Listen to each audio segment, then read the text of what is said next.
Continuando, o professor já anotou aqui embaixo, como a gente terminou. Então, né, o estoque de mercadoria 2000, que era aquela prancha, ajuste a valor de mercado, MKT, marketing, né, mercado, 200. Por quê? Porque no mercado vale 1.800. Bom, isso realmente não é uma coisa comum, pois uma prancha que ia ser vendida por 3.000 vai ter no mercado um valor de 1.800, então a empresa está operando no momento errado, com custos errados, né? Não é comum, mas pode acontecer, e pelo mesmo motivo em que se faz um ajuste de um direito a receber, se faz um ajuste do estoque, porque o mais importante aqui é que o usuário da informação contábil não seja enganado, não seria o termo certo, mas que ele não obtenha uma informação distorcida que leve a ele a uma decisão errada, tá certo? Continuando, principais deduções do ativo que não circula, né? Entre aspas aqui, como o professor já comentou. Bom, o ativo realizável de longo prazo, existe também a provisão de crédito de liquidação duvidosa, né? Você viu que o professor fez o exemplo do empréstimo na empresa para com diretor e acionista. Às vezes, aquele diretor e acionista está com uma dificuldade financeira, então os administradores da empresa já sabem, já classificaram como ativo realizável de longo prazo e já sabem que não dá para cobrar durante um bom tempo, tem que esperar um bom tempo para poder cobrar.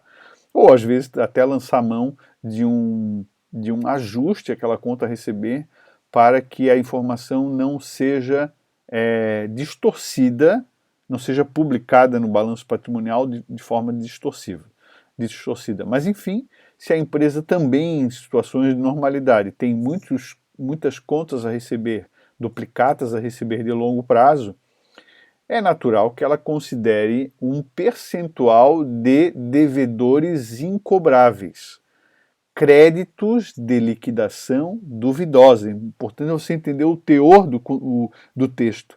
Créditos, contas a receber, de liquidação, ou seja, vão se transformar em dinheiro, liquidação duvidosa, ou seja, não tem certeza se transformarão em dinheiro. Bom, importante fazer um comentário aqui, embora você não esteja no momento de aprender isso, que quando a empresa reconhece esses créditos de liquidação duvidosa, há uma contrapartida lá no resultado. Esse valor que você admite que não vai receber, você joga lá na demonstração de resultado como uma despesa ou um custo de liquidação duvidosa, né? E aquilo diminui o lucro tributável para o imposto de renda e para a contribuição social sobre o lucro líquido, né? Bom, nos investimentos, você tem um negócio chamado provisão para perda de investimentos. Esta provisão é relativamente útil e importante quando a empresa compra ações. Dadas as flutuações de mercado, comprei, sei lá,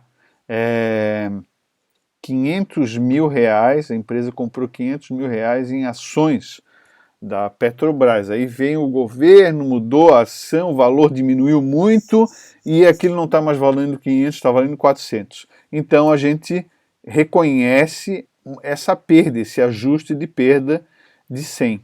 Tá? Bom, e tem que ser feito assim porque é necessário preservar o registro do valor original.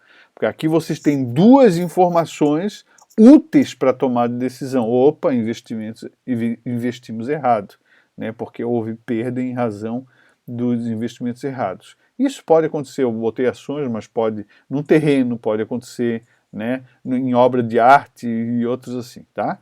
No imobilizado, o que reduz as contas que estão lá no imobilizado? Por exemplo, máquinas, equipamentos, veículos, imóveis. Bom, com o passar do tempo, pelo uso ou obsolescência, esses bens vão sofrendo deterioração física ou tecnológica. Imagina uma máquina, um equipamento que eu uso num processo produtivo que tem uma tecnologia associada muito grande. Pensa um computador, uma máquina que faz exame de laboratório, né, que eu sou dono de uma clínica e tal, aquela máquina, ela com o tempo, ela fica obsoleta, o sistema eletrônico ali fica obsoleto, vai se desgastando pelo uso propriamente, ou pela obsolescência, vem uma tecnologia mais moderna. Dessa forma, elas vão perdendo sua eficiência funcional. Essa perda vai sendo acumulada de forma aproximada, ajustando o valor daquele imobilizado. E essa perda normalmente é conhecida como depreciação, perda de valor pelo uso ou pela obsolescência tecnológica. Bom, isso é comum em máquinas, equipamentos, veículo. Qual é a vida útil de um veículo? Bom, 5 anos em geral, vida útil econômica. Então o veículo durante 5 anos ele é depreciado. Depois de 5 anos ele deixa de ter valor? Não, ele continua com valor, mas aquele valor chama-se valor residual, né? Então a empresa deve reconhecer a perda de valor anualmente desse veículo. Veja, perda de valor pelo uso ou obsolescência, por esses motivos, né? Terreno. Terreno deprecia? Não, terreno não deprecia. Terreno desvaloriza, pode desvalorizar. Poxa, eu comprei um terreno num lugar, ali teve uma invasão perto e o terreno perdeu o valor de mercado. Isto não é depreciação, porque não há desvalorização em razão de uso ou obsolescência. A desvalorização é de mercado, aí é outra coisa, é um outro registro que a contabilidade tem que fazer. Perda de valor, né? Agora, a depreciação acumulada tipicamente o imóvel deprecia, máquinas, equipamentos, veículos, móveis, utensílios depreciam. Computadores, por exemplo, a vida útil de um computador são 3 anos, então eles depreciam em 3 anos. Ah, depois de 3 anos não tem valor? Tem um valor residual. Sempre assim. Um imóvel, o tempo de vida útil de um imóvel, se eu não me engano, são 25 anos. Depois de 25 anos o imóvel não tem valor? Tem valor. Às vezes até valoriza mais, né? Como tem uma valorização de mercado por algum motivo. Mas a valorização é outra coisa de mercado. Nós estamos falando de desgaste pelo uso ou obsolescência. Bom, existem mais duas situações, que é exaustão acumulada e amortização acumulada. Exaustão é tipicamente usada em situações assim, em que terrenos usados com exploração. Por exemplo, a empresa comprou um terreno para explorar ouro. E ela calculou lá que a possibilidade de retirada, sei lá, 50 quilos de ouro naquele terreno. E ela começa a tirar aqueles ouros e reconhecer que aqueles 50 quilos lá vai diminuindo. Aí eu tinha 50, tirei 10, sobrou 40, tirei mais 20, sobrou 30 e assim por diante. Então é feito um cálculo de exaurimento, é a mesma lógica. Há um desgaste daquele potencial de retorno em razão da exaustão, aliás, né? Exaustão daquele, no caso é um terreno, né? É um mobilizado terreno. Tipicamente situação de exaustão. E a amortização acumulada para investimentos outros, né? Como, por exemplo, exaustão acumulada de um direito de propriedade, né? Exaustão não, amortização acumulada, né? Esse direito de propriedade, o direito de exploração de uso lá do terminal urbano, né? Aquele terminal urbano tem um direito de 20 anos, então, com o passar dos anos, a empresa vai reconhecer que aquele direito vai se amortizando, vai diminuindo.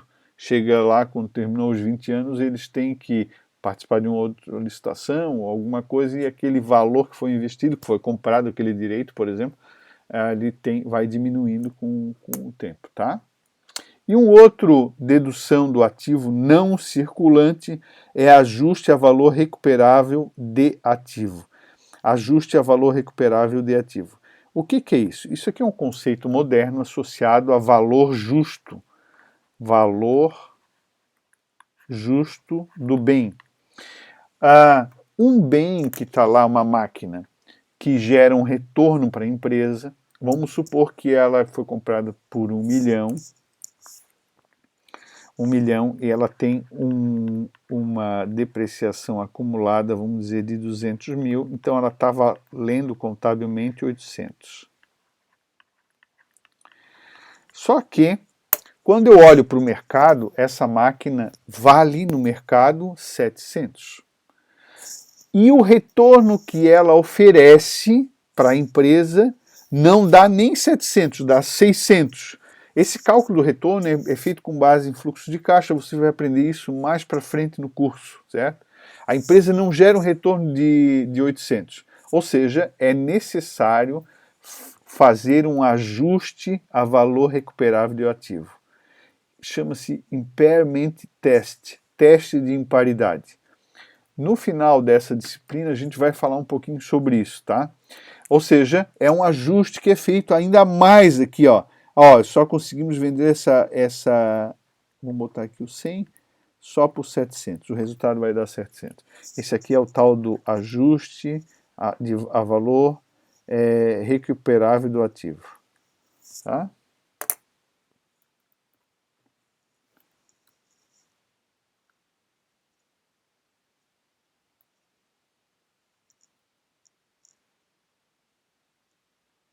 Aqui, pessoal, só um comentário.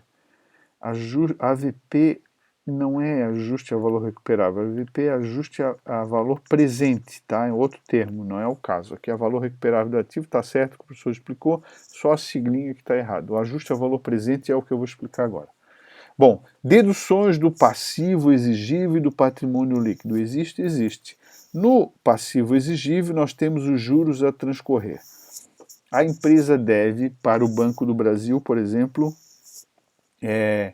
vamos imaginar como é que a gente tinha falado aquela dívida, eu não me lembro, lá no começo para a gente repetir. Deve 400 mil, tá ali, tá? Vamos botar lá os 400 mil.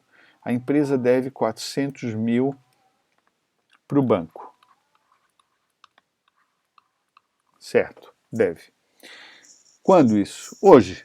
Vamos supor, hoje, naquele ano, 31/12 de um ano, tá? Que eu não sei qual é. Deve 400 mil. Longo prazo. Precisa 10 anos para pagar. Se nós formos hoje pagar esses 400 mil, a gente vai pagar 400 mil ou um pouco menos? Tem um desconto. Ah, tem um desconto se eu antecipar o pagamento, não é normal. Ou seja, é importante colocar juros a transcorrer. Vamos supor que eu tenha 10% de desconto, ou seja, se eu quitar hoje, eu vou quitar 300. A dívida nominal é 400, mas se eu pagar hoje, pago só 360. É um exemplo. Ou seja, tem juros a transcorrer ali dentro daquele 400 mil, tá certo? E uma dedução do patrimônio líquido mais típica é esse capital social a integralizar. Capital social subscrito é aquele que está no contrato social de uma companhia limitada, numa empresa limitada, ou no estatuto social de uma sociedade anônima. Todo mundo assinou, nós nos comprometemos a um capital inicial de 100 mil, vamos colocar 100 mil na empresa. Mas, por uma série de motivos, algumas pessoas não conseguiram colocar todos, ou tem um cronograma de desembolso, não foi ainda integralizado tudo. E aí aparece uma informação retificadora, ajuste do capital social, chamada capital social a integralizar. Ou seja, você tem, na verdade, integralizado apenas 50 mil. Capital integralizado. Vamos colocar aqui. Capital integralizado. Integralizado. Tá certo? Um outro redutor do patrimônio líquido é quando a empresa não tem lucros acumulados e tem prejuízos acumulados. Então você tem uma continha negativa ali do patrimônio líquido, prejuízos acumulados, diminuindo o capital que os sócios investiram. Tá certo? Bom, continuamos no próximo vídeo.